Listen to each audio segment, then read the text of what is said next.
The magical thing about having finite time on Earth is that we get to exist at the same time as the people we love, whether they're friends, family, or someone really special who you love romantically.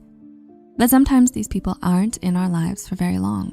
People move, they pass away, or maybe a relationship ends suddenly. But sometimes the end comes much slower. As you mature and grow, you don't even realize that it's leading to the end of the relationship. One day you might think about the relationship, whether it's with friends or a partner, and think, have I outgrown them? Now that you've found yourself watching this video, we're here to ask a few questions that might help you figure this out. Is the spark still there? Intimacy and affection will waver over the course of a relationship, so don't be discouraged just yet. That's natural. As couples therapist, Dr. Bruce Chalmer explains in his book, Reigniting the Spark, why stable relationships lose intimacy and how to get it back. Relationships can end by fire or ice. Let's take a look at what a relationship's death by ice would look like according to Bruce Chalmer. Basically, the passion behind the relationship has died.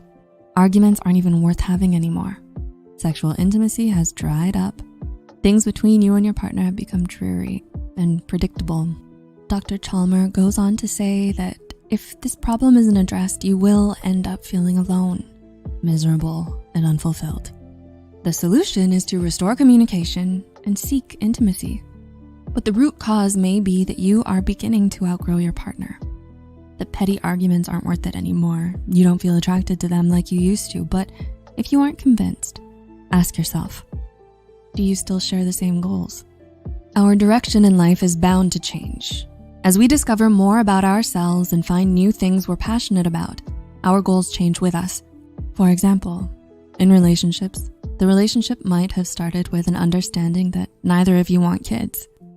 Over time, you might have grown to realize that you actually would like to have children eventually. This is something to discuss as soon as you realize this change in yourself, because there is a limit to how long you can go without discussing it. This also isn't something that either partner can be asked to compromise on. Psychologist Judith Gare and colleagues published a study in the Journal of Research in Personality. They found that this can be fatal for the relationship, but also found that your affective well-being, which is how often you experience positive emotions or good moods, is positively impacted by sharing goals with your partner. If you feel like you've lost your sense of self and are not sure what your goals are outside of your relationship, maybe you should ask yourself, are you becoming or are you already codependent? According to Medical News Today, in its simplest terms, a codependent relationship is when one partner needs the other partner, who in turn needs to be needed. This circular relationship is the basis of what experts refer to when they describe the cycle of codependency. It's nice to know that you have someone you can rely on, but it's important to remember that you can do things on your own. You should still feel like you can make decisions that affect the relationship. While in a relationship, you should still be aware of who you are and pursue the things that you enjoy. Clinical psychologist Mimi Bommersbach and colleagues found that there is a relationship between codependency and power. If you feel like your partner is making all of the decisions, or none of them, there is an imbalance in power. This can indicate that one of you is outgrowing the other. Interestingly, the study also found that this issue affects both men and women alike. Are you in different transitional stages? Transition can mean a lot of things. Going from high school to university is a transition. Moving away is also a transition. There are also transitions that happen inside of us as we learn more about ourselves and become different people from who we were, for example, a year ago. Authors William and Susan Bridges came up with the Bridges transition model, which identifies 3 phases. These are the ending, the neutral zone, and the new beginning. The ending could be finishing school or moving out. The neutral zone is once you've moved out or found a new job, but you aren't fully adjusted. The new beginning is actually what it sounds like. You finally made a new group of friends or started that new job and you've gotten to know everyone. When there are differences between you and your partner's stages in life, it can create a rift. If you need to move on, but your partner doesn't want to, or if your ambitions disrupt what they are comfortable with at the moment, it could lead to conflict.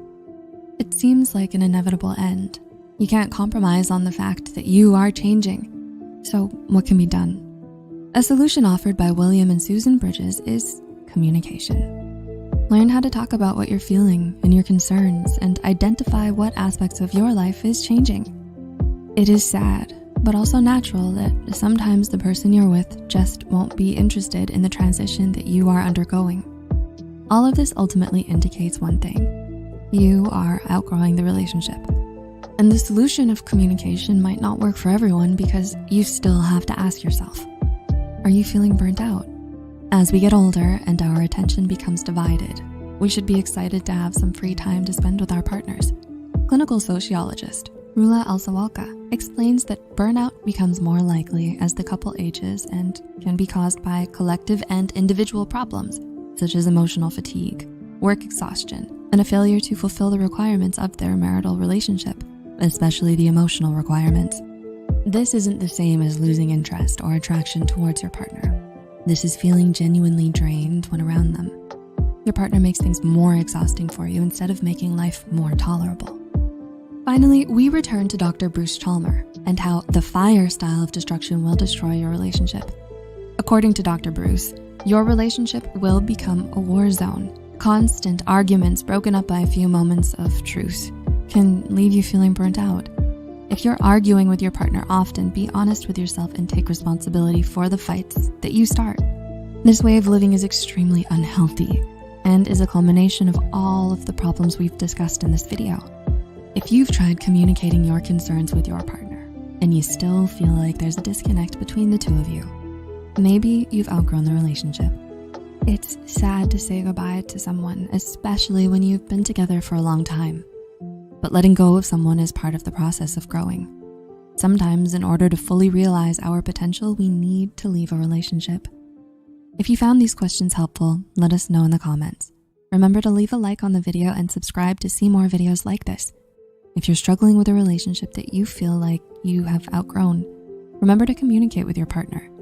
You might find that they feel the same way and you can find a solution or move on to something that is healthier for both of you. We genuinely hope that this has been helpful. And remember, you matter.